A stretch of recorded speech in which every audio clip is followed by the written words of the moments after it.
Didik TV KPM. Okay, sekarang kita akan masuk pula seni bina kompleks makam. Apakah dia kompleks makam? Okey, kompleks makam ni ialah merupakan tempat bersemadinya golongan yang dihormati seperti raja, pembesar atau pahlawan. Okey, makam-makam ini ditempatkan dalam sebuah kompleks yang biasanya bercantum dengan bahagian masjid. Okey, kebanyakan makam dalam kompleks ini diperbuat daripada batu marmar yang dihiasi dengan pelbagai motif ukiran. Okey, kita tengok yang pertama kat sini adalah kompleks makam Diraja Mahmudiyah. Okey, kat mana terletaknya?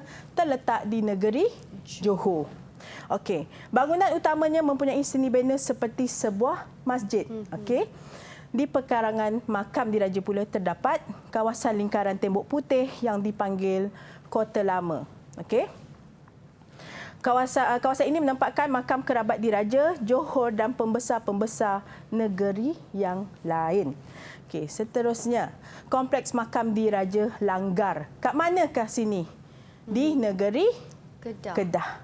Okey, di negeri Kedah yang menempatkan makam-makam Sultan Kedah dan keluarga diraja dari abad ke-17 sehingga sekarang. Okey, terdapat pintu gerbang berbentuk gunung dengan tulisan had diletakkan pada dua batang tiang yang mempunyai kubah berbentuk bawang. Okey, kat sinilah. Okey, ini pintu gerbang.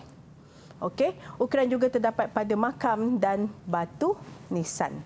Okey, seterusnya kita tengok pula kompleks makam yang berikutnya ialah kompleks makam Diraja Jugra atau makam almarhum Sultan Abdul Samad. Okey, kompleks makam ini mempunyai kawasan pemakaman keluarga diraja Selangor yang terletak di Jugra, Selangor. Jadinya kita ketahui kompleks makam Diraja Jugra ni terletak di negeri Selangor. Okey, dalam kompleks ini terdapat binaan bangunan yang menempatkan makam Sultan Abdul Samad. Okey, makam-makam kerabat diraja yang lain ditempatkan di luar kompleks, di bahagian luar. Tapi masih dalam kawasan kompleks makam Diraja Jugra. Okey, kita masuk uji minda. Okey, apakah yang dimaksudkan dengan makam? Yang pertama tadi cikgu cakap. Apakah dia? Apakah itu makam? Apakah itu makam? Siapa? Siapa nak jawab? Saya, cikgu. Okey, kali ini.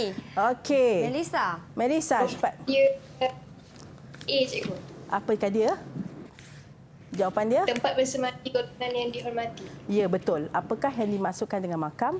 Makam ni adalah tempat bersemadi golongan yang dihormati. Okey, kalau golongan diraja, pahlawan, kerabat diraja, kita panggil makam. Kalau kita rakyat biasa, kita panggil kubur, tanah perkuburan. Tapi konsepnya tak sama. Konsepnya sama, cuma berbeza golongan sahaja.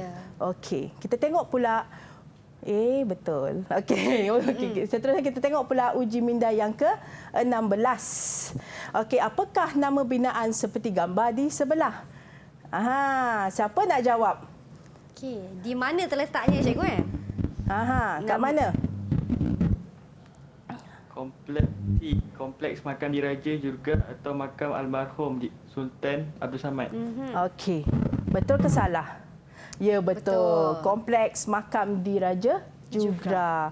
Yang terletak di negeri mana ni? Di negeri Selangor, cikgu Di negeri Selangor. Nasib baik Mira dah jawab. Okey. Kemudian kita tengok pula uji minda yang ke-17. Di negara manakah terletaknya kompleks makam Diraja Langgar?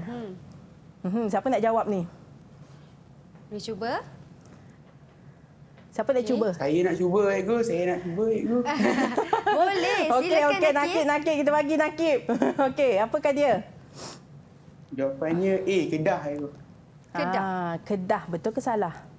Betul. Okey. Kesimpulan untuk kita hari ini, Mira. Okey. Seni bina tradisional semakin pupus dan hilang nilainya. Okey, mungkin perkataan ini agak pahit untuk ditelan, mungkin pahit untuk diterima, tapi itu adalah kenyataan. Yang mana rumah-rumah pada hari ini, terutama rumah-rumah lah, semuanya dalam bentuk moden, rumah batu. Tidak lagi dibina dalam bentuk kayu seperti rumah-rumah tradisional yang dahulu. Okey, jadinya rumah kayu tradisional telah digantikan dengan rumah-rumah batu dan ragam hias kian dipinggirkan. Ragam hias ni apa? Ragam hias ni adalah hiasan seperti ukiran kayu. Okey, dah tak ada. Sekarang semua rumah-rumah batu, betul tak? Okey. Pada hari ini kebanyakannya hanya untuk tujuan pelancongan. Yang ada pun hanya untuk tujuan pelancongan.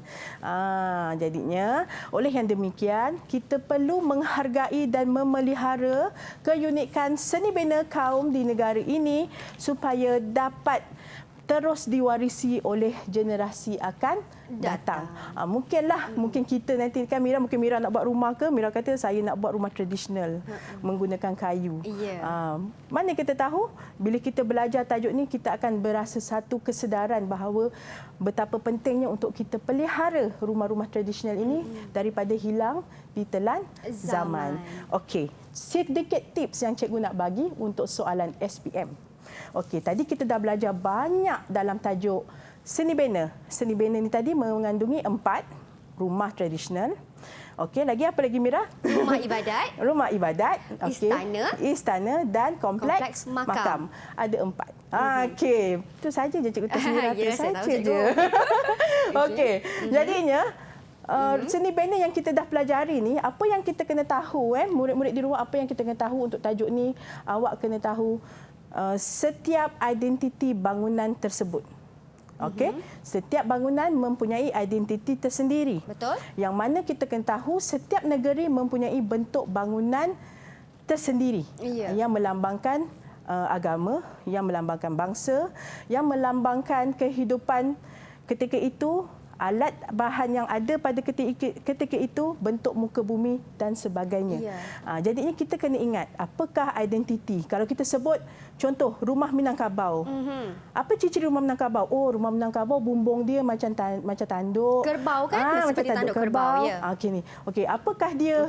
Kenapa rumah bujang dibenda pintu dia tu secara rendah pendek. untuk menghormati tuan rumah, Kenapa? cikgu Untuk menghormati tuan rumah. Jadi murid-murid pastinya perlu orang kata pekalah dengan setiap nota-nota yang diberi di dalam buku teks yang telah disediakan. Jadi cakna dengan segala orang kata keyword-keyword tu cikgu. Didik TV KPM